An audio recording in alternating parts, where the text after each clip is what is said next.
حاجه كمان، طبعا انت مش محتاجاني اقول لك لو تعبتي في اي وقت انا ممكن قصدي يعني في عربيه بسواق ممكن توصلك. متشكرة يا أستاذ مؤنس، أنا هلتزم بالشغل والحمل ده مقدور عليه. أنت عارف مامتي فضلت وهي حامل في أختي تروح الشغل كل يوم لغاية يوم ولادتها الصبح. ربنا يبارك فيها وفي صحتها. بالمناسبه انا عندي قناعه تامه ان الستات عندهم جلد وصبر اكتر مننا بكتير. هي والدة حضرتك كانت بتشتغل؟ لا، انا والدتي ست بيت. ربنا يديها الصحة يا رب. السلام عليكم. وعليكم السلام ورحمه الله وبركاته. ايه المفاجاه دي؟ لسه جايه من المركز، الحمد لله اخدت الاجازه، قلت اجي افرحك. بارك الله فيكي، ربنا يبارك ان شاء الله، مبروك. سوري، اتفضلي. شكرا. ساره زوجتي، والنهارده بفضل الله ربنا اكرمها وخدت الاجازه بحفظ القران الكريم. أهلا وسهلا، وإزاي حضرتك وألف مبروك. الله يبارك فيكي. مدام هناء، بجد؟ عامله ايه دلوقتي؟ بقيتي احسن؟ كويسة الحمد لله. أنا بس تعبت أستاذ مؤنس، والله يكتر خيره. دونت منشن. الله المستعان دائما. طيب يلا بينا على المكتب. عن اذنك يا مدام هناء. بعد إذنك. اتفضلوا.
في ايه يا زياد؟ ايه اللي جابك هنا يا زياد؟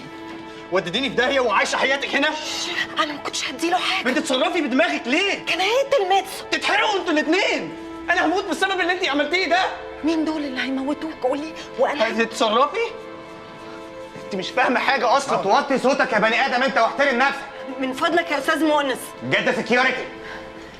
انا ده اللي عرفت اتصرفه وقتها. تتصرفي يا هنا وتجيبي لي الفلوس باي طريقه. فلوس ايه؟ مانج الشيت يا عم الشيخ. اتكلم بادب يا ابني، انت احسن لك. هو انا جيت جنبك؟ يا هنا انا عايز الفلوس، انا مش هموت عشان غبائك. كلامك يبقى معايا انا هنا، واياك تقرب لمدام هناء تاني. انا هقرب للي انا عايز اقرب له.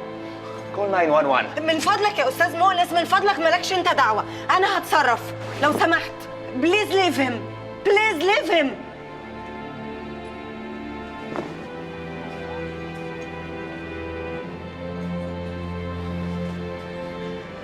قولي بس اعمل ايه وانا هصلح لك كل اللي حصل، والله هصلحه. مش عايز اشوف وشك تاني.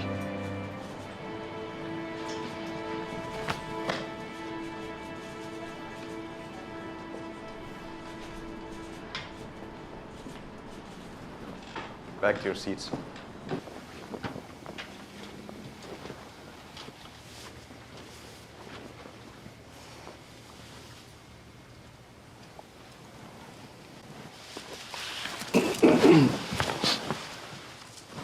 بسم الله الرحمن الرحيم.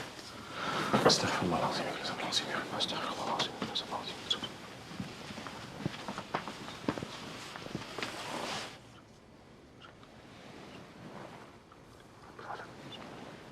السلام عليكم ورحمة الله. السلام عليكم ورحمة الله.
كنتي فين؟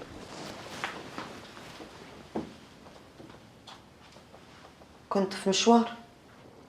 مع مين؟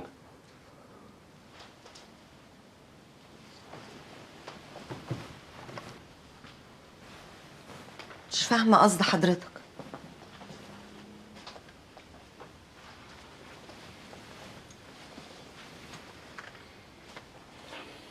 مدام هناء، الشاب اللي انت تعرفيه دوت ماهوش محل ثقة. أستاذ مؤنس من فضلك، أنا ما كنتش مع حد. أنا كنت زهقانة شوية ورحت أتمشى، وحتى لو كنت مع حد ما أظنش إن دي حاجة تلام عليها. مش مسألة لوم أبدا، مش مسألة لوم يا مدام هناء. حضرتك هنا أمانة في رقبتي. عارفة، وبشكرك جدا على كده، بس أنا ما بقتش صغيرة وأعرف أشيل مسؤولية نفسي. تصبح على خير. يعني ما كنتيش معاه؟ أنا مش فاهمة حضرتك تقصد إيه وبتكلمني كده ليه؟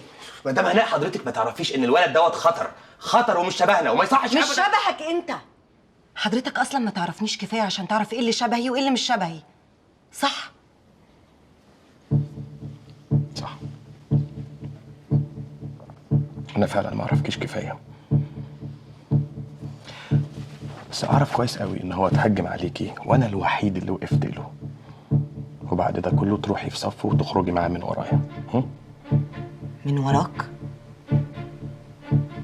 أستاذ مؤنس، أنا مقدرة ومحترمة قوي إنك مستضيفني في بيتك، بس ده ما يديكش الحق إن أنت تتحكم فيا وتحاسبني على أي حاجة. وعموما من غير أي مشاكل أنا مش هطول هنا أصلا. انا مش فاهم بس ايه اللي عاجبك في عيل صايع زي ده؟ عاجبك؟ إيه عاجبني دي؟ أنا ما اسمحلكش تقولي كده أبدا.